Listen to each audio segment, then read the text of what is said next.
If you're one of those rare people who actually enjoy going to the dental office, go ahead and raise your hand. No, seriously. You need to be raising your hand because I'm not going to be raising mine, okay? I do not like going to the dentist. However, I do understand as a post-transplant patient, as blessed as I am, how important those dental visits can be, and that's exactly a topic of discussion for today's edition of the Transplant Helper. So go ahead and stay tuned.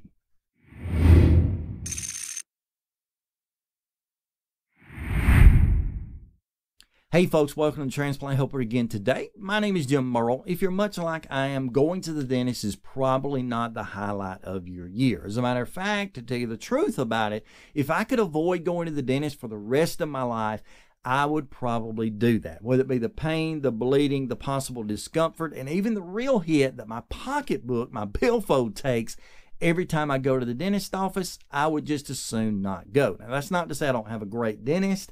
Big shout out to Dr. Zach Dollar. He is absolutely awesome. His team is even better than he is. But with that said, I just don't enjoy going, okay? But I do understand as a post-transplant patient, it is something that is extremely important to us as far as our follow-up / maintenance type care of our bodies when living with transplant. Now, it doesn't matter if you're a heart patient, a lung, kidney, liver, pancreas, whatever it is. If you're a transplant patient of any sort, your dental care is of utmost and more extreme importance than pretty much anybody else. As a matter of fact, I've noticed year after year as my kind of a pre or post-transplant workups or follow-ups come in for the first of the year, every time I get that list from my transplant team, always listed on there, obviously the main things that concern my heart, concern follow-up with that, EKGs, echoes, that sort of thing. But on that list, there's always listed those annual checkups or trips to the dentist, eye doctor included, but hey, we're talking about the dentist today.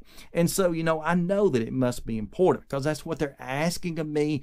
That's what they're requiring me to go out and do. And I'm a huge fan of doing what the doctor says and remaining compliant, especially when there's a reason behind that. And for us as transplant patients, there is a reason for going to the dentist and making a way for good oral / dental care in your lives. And it basically comes down to a few things. Number one, and mainly, as a post-transplant patient, you are an immunosuppressed person, okay? We already understand that. We've talked about that so many times, whether it be your Prograf / tacrolimus, your Myfortic / microphenolate, your Sirolimus, your prednisone, the devil's drug, that corticosteroid that you're on.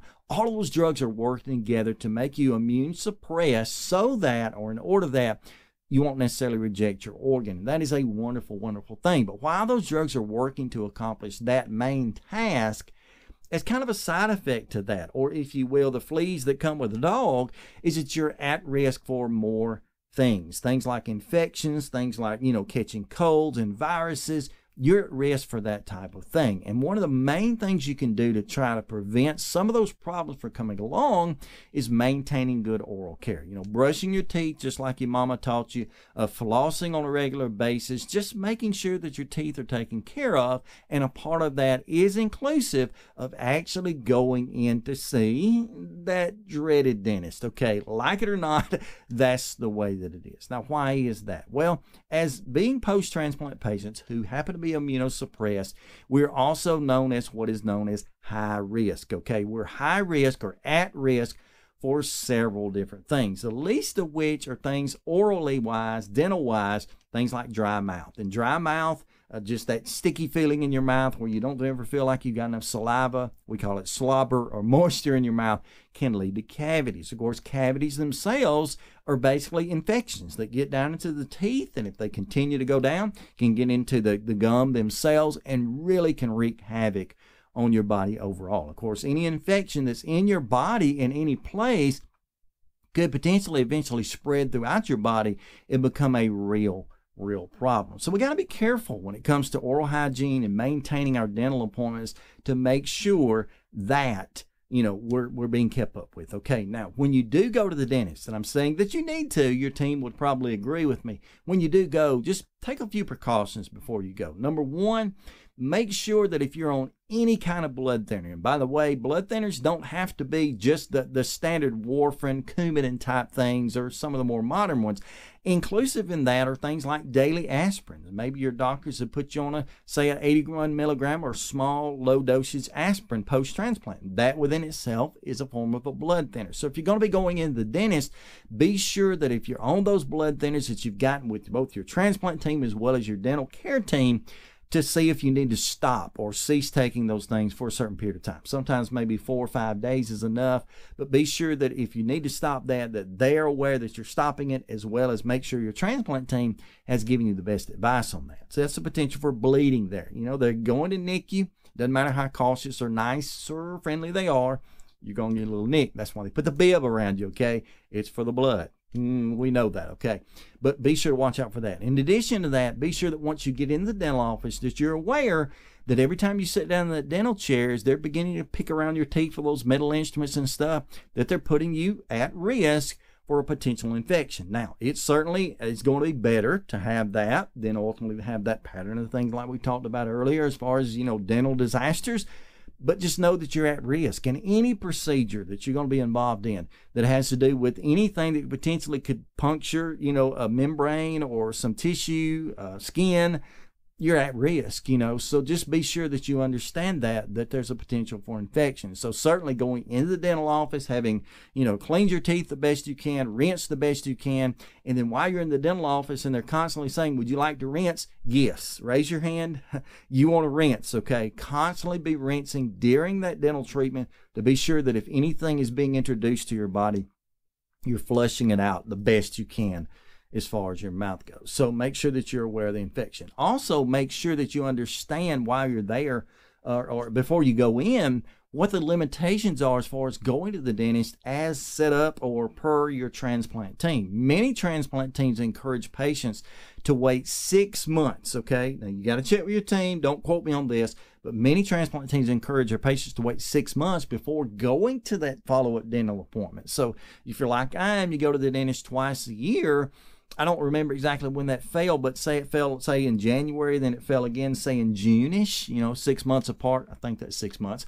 Anyway, I had my transplant in May, so obviously I wasn't ready for the June appointment when it rolled around. I had to wait 6 months post-transplant before scheduling that. They're just waiting for things to level out, things to kind of get in order as far as your medications. Some of those immunosuppressants start coming down, so you're at less risk than you potentially could have been when you went in for the dentist, in case something goes wrong. You know, again, no infections. That's the way we want to stay. But make sure that you check with your team and see when they want you to go to those appointments, and while you're there, just be aware of the small risk that are being introduced just by going. Now, one of the biggest things you also need to be checking with your team concerning, and especially this falls in if you're a cardiology patient, okay? And I grew up as a congenital cardiology patient, so this is something I've always done, and it's something that I check to see if I needed to do post-transplant. And that is, ask your transplant team if you need some kind of a pre-treatment antibiotic being given before, you know, during the dental visit, because sometimes they're going to require that. You say, well, why would I want that? Well, they're typically going to give you very basic, very cheap antibiotics, things like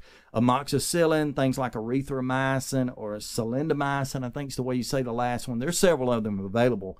They're going to give you kind of a one and done, maybe take a couple hours before, maybe right at the time, or a couple hours after your dental visit, of an antibiotic. Again, a basic antibiotic, and that is to prevent the potential that while they're kind of digging around in there, and they're going to be stirring up, they're trying to get loose from your teeth, at least the plaque, the tartar, that none of that gets loose. And somehow or another, I don't know how this works, and if you can answer this, comment below and please tell us, but somehow or another, a piece of that plaque gets dislodged, shoots through your body. I don't know how it jumps in, and suddenly you get an infection in your heart, or the lining of the heart, the valves of your heart, oftentimes known as endocarditis. Now, if you're not familiar with endocarditis, this is not what this video is about. I'm going to tell you this.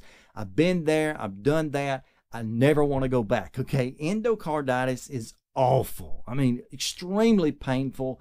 Feels like you're having a heart attack, but it doesn't go on for a minute or two or an hour or two. It goes on for days, okay? Endocarditis, the infection of the valves and the lining, terrible. Okay, you don't want to do that, and that is a potential that can come along with, very, very rare, but can come along with just something as simple as a dental visit. So ask your team if you're going to need to take those pre-treatment antibiotics before going into the dental office. Let them make that call and do whatever they say, because trying to get over endocarditis, I'll just say it like my cardiologist did back when I had it several years ago. I think it was 2009-ish or so.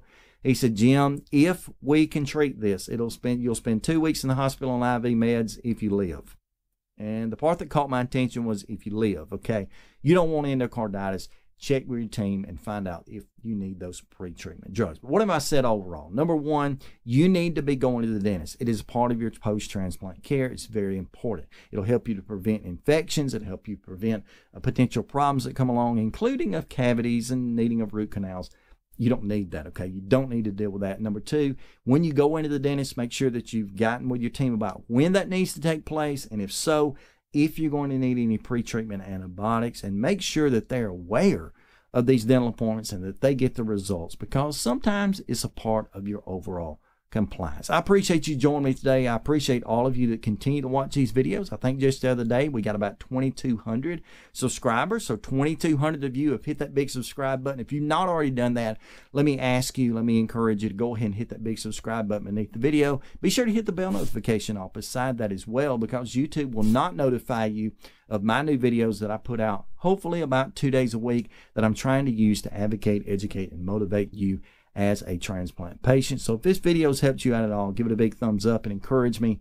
Again, hit that subscribe button, and please comment below. What do you think about the potential or the need, really, I should say, for oral care? Is it something that your team requires? Probably they do, but if so, what are the requirements? And let me ask this one as the last comment. If you're one of those people who takes a pre-treatment antibiotic, tell us about it.